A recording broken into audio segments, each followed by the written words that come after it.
प्रेरितों के काम 3:26 में लिखा है, परमेश्वर ने अपने पुत्र को इस संसार में भेजा ताकि वो तुम्हें सब बुराइयों से हटाकर तुम्हें आशीष दे।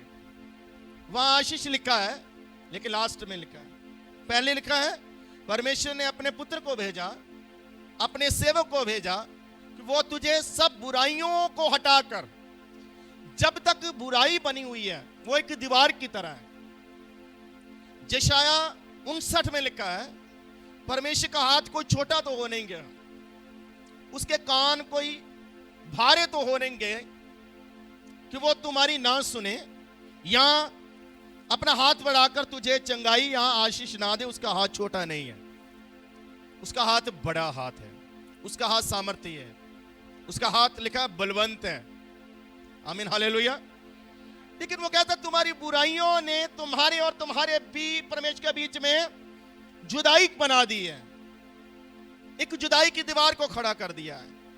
वो छूना चाहता है, वो हाथ बढ़ाना चाहता है, वो चंगा करना चाहता है, वो आशीष देना चाहता है, लेकिन हमारी बुराइयां हमारे बीच में आ जाती हैं। सबसे पहले अगर काम करना है आपको अपने जीवन में तो इस चीज पर काम करें। आप बोलेंगे क्या हमने काम करना है? हाँ, अभी आपने करना है, क्योंकि पहले प्रभु यीशु मसीह ने कर दिया है।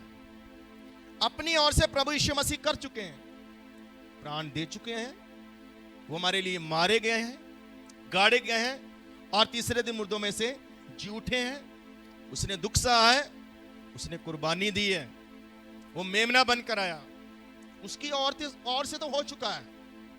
अब क्या हमारी तरफ से कुछ मेहनत है कि बुराई हमसे हट जाए, पाप हमारे जीवन से चला जाए, गंदगी हमारे जीवन से, अशुद्धता हमारे जीवन से चला जाए? आमीन, हालेलुया। दानियल के सामने भोजन रखा गया था, अब ये उसकी मर्जी थी, वो खाए या ना खाए, वो खाए या ना खाए। अब आपके सामने जब परोसा जाता है दुष्ट की ओर से, शैतान की तरफ से, उसके भेजे गए दूतों की ओर से, जो किसी भी रूप में आ सकते हैं, कोई खास हो सकता है, कोई अपना हो सकता है, हालेलुया। तो जब आपके सामने परोसा जाता है तो ये हमारी मर्जी है कि हम वो लें या ना लें, उसको ग्रहण करें या ना ग्रहण करें। परमेश्वर ने आपको आजाद बनाया है, आपको परमेश्वर ने स्वयं इच्छा पर बनाया है। स्वयं इच्छा समझते हैं आप अपनी मर्जी कर सकते हैं। आप कोई कठपुतली नहीं है, कोई खिलौना नहीं है कि चाबी भरी, आप कोई रॉबोट नहीं है कि रिमोट से आपको चलाया जाए, परमेश्वर चलाए। हाँ, आप मट्टी हैं, वो कुम्हार हैं, वो कर सकता है ऐसा भी, लेकिन वो ऐसा करता नहीं। उसने अपनी शक्लो सूरत पर बनाया, वो आजाद है, आपको आजाद किया गया, आपको अपनी मर्जी पर छोड़ा गया।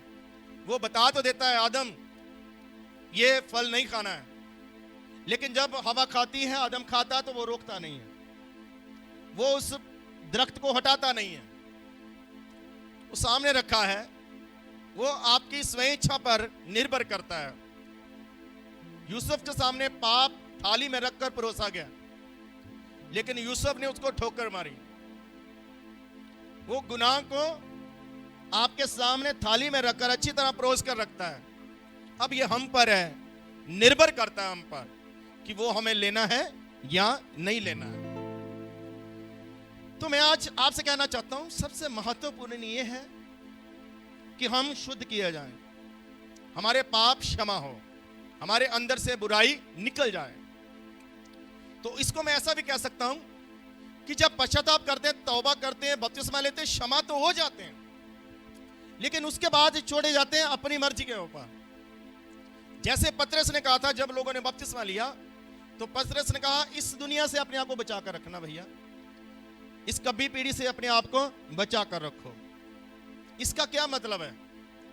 अब ये आपका काम है, अब ये तुम्हारा काम है कि बचा के रखना या नहीं बचा के रखना।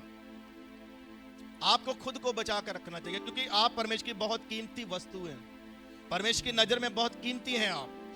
हालेलुया। वो आपको रोकता नहीं है, आपको बता देता है, वो चौकस करता है। पवित्र आत्मा बोलता है, पवित्र आत्मा कहता है ये गलत है, ये सही है, अब हम पर है उसको करना या नहीं करना है।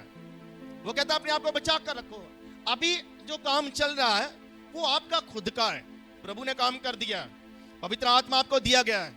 उसकी सहायता लेना या नहीं लेना, उससे मदद मांगना या नहीं मांगना, ये हम पर निर्भर करता है कि हम क्या करें। आमीन, हालेलुया।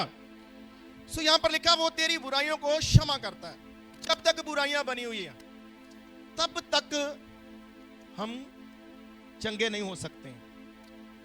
तो बीमारी के कई कारण हो सकते हैं, बीमारी का कोई एक कारण नहीं है, बीमारी का बहुत सारे कारण हैं, लेकिन उससे सबसे महत्वपूर्ण जो बीमारी का कारण है, जो सबसे ज्यादा देखा जाता है, चलो थोड़ा उदाहरण देकर समझाता हूं। जो आदम हवा के ऊपर दुख आए, परेशानियां आई, बीमारी आई, वो जब तक अदन के बाग में थे तब तक नहीं आई। बीमारी कब आई? जब वो अदन के बाग से बाहर चले गए, तब उनकी परेशानियां शुरू हुई, तब उनके दुख शुरू हुए, तब उनके दर्द शुरू हुए, तब वो बीमार होने लगे। जब तक आप अदन के बाग में, तब तक आप चंगे हैं, तब तक आप आशीषित हैं। लेकिन जब हम हद से बाहर निकल जाते हैं, हर चीज की एक हद है, हर काम की एक हद है। हालेलुया। गलत कब होता है, नुकसान कब होता है? जब उस लिमिट से, हद से हम क्या हो जाते हैं, बाहर चले जाते हैं। कुछ भी सोच लेना, कुछ भी अच्छा या बुरा नहीं, लेकिन अच्छा या बुरा तब बनता है, बुरा तब बनता है जब किसी चीज की लिमिट क्रॉस करते हैं हम। हालेलुया। सो आदम हवा के जीवन में दुख, परेशानियां, समस्याएं, बीमारियां तब आई जब वो अदन से बाग से बाहर हुए। अदन के बाग से बाहर क्यों हुए? अपने कारण, क्योंकि उन्होंने आज्ञा तोड़ दी है। ये आज्ञा तोड़ना क्या है? ये गुनाह है। आमीन, हालेलुया। सो कुछ बीमारियां कई कारणों से हो सकती हैं, लेकिन कुछ बीमारी, कुछ समस्याएं, कुछ परेशानियां कई बार आज्ञा तोड़ने से आ जाती है, या पाप से आ जाती है, या हमारे बोलने से भी आ सकती है, हमारी किसी गलत जगह पर होने से भी आ सकती है, किसी गलत जगह पर जाने से भी आ सकती है, किसी मनुष्य के साथ मिलने से जो खुदा की नजर से सही नहीं, वहां से भी हो सकती है।